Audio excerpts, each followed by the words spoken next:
Welcome to another journey with Pathwake, India, the land of Maharajas, palaces, temples, and many more natural wonders. Today we are at Ellora. Let's journey together to its wonderful world.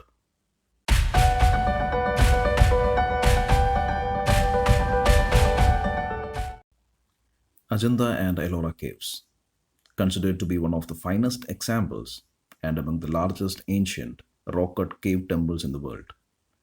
These caves are located in the Sahyadri hills near Aurangabad, Maharashtra, India. The Ellora Caves are listed by the UNESCO as a World Heritage Site. It is celebrated for its Hindu, Buddhist, and Jain temples. These monuments were carved from the local cliff rock in the 6th to 8th century CE. The Madras Presidency officer, John Smith, who had accidentally discovered the magnificent caves in 1819 while hunting a tiger.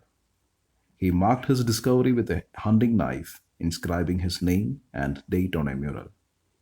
Later, his great great grandson apologized for this act of damaging the artworks.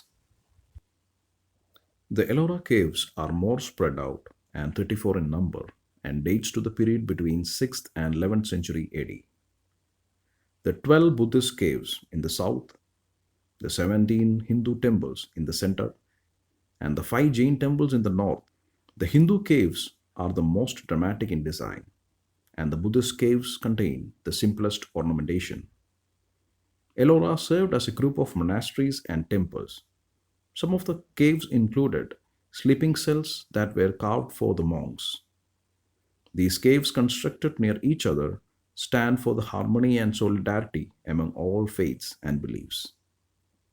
A part of the Hindu and Buddhist caves were built during the Rashtrakuta dynasty, and the Jain caves were built by the Yadava dynasty. The Kailasa Temple, dedicated to Lord Shiva, is the largest monolithic rock cut temple in the world. It is located in Cave 16. The Kailasa Temple is one of the most spectacular monuments in the world, and it is the largest rock cut structure anywhere to be found. Built by Krishna I of the Rashtrakuta dynasty to celebrate his victory over the Pallavas.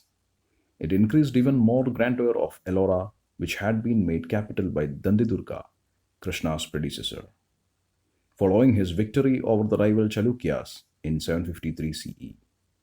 The Kailasa is the most northern example of the southern Dravida temple style and is similar to the Kailasnada at Kanchipuram.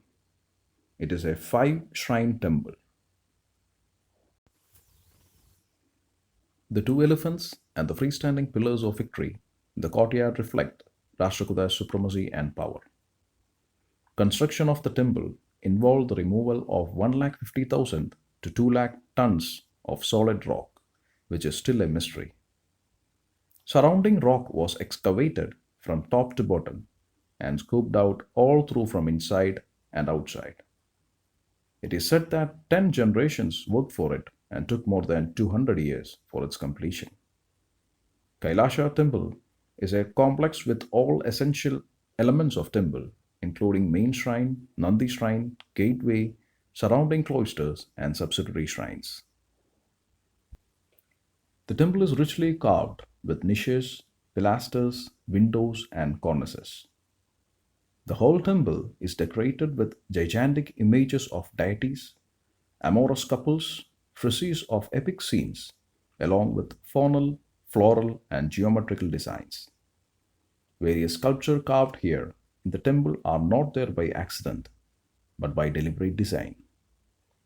The figures of Sankhanidhi, Padmanidhi, and the panel of Gajalakshmi in the courtyard symbolizes their prosperity, while the figures of river goddess Ganga, Yamuna, Saraswati symbolizes the purity, devotion, and knowledge respectively.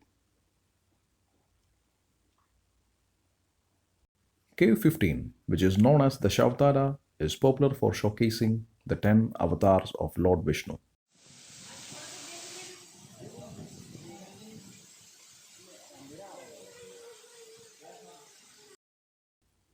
Cave 12 is the most ornate of the Buddhist caves, while the Vishwakarma cave in cave number 10 has one of the largest seated Buddha figures. The main temple is also called as Rang Mahal, which means painted palace, because after its completion, the temple was plastered and painted. There is an interesting tale about the Kailasa Temple of Ellora. A king who destroyed thousands of Hindu temples also tried to destroy Kailasa Temple. It is said that thousands of people were sent to destroy the temple in the year 1682. They worked for 3 years, but they could break and disfigure only a few statues.